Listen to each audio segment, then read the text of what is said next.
Good evening, everyone. We are live at, 9/11, and we're running a winner's choice battle for David. Looks like we got a bunch of nice selections here. I got 20 spots that I'm going to copy and take over to random to find our winner. Here we got 20, which is great. Going to roll the dice, got to get at least a 5. We got an 8, so we're battling. Good luck, everybody. Here we go. Right down in business. Michael takes round 1. Troy 2. Ron takes round 3 with number 20. Gary round 10. Gary round 4 with number 10. Michael round 5 again.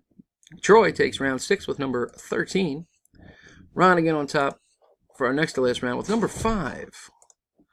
Bringing us to the final round.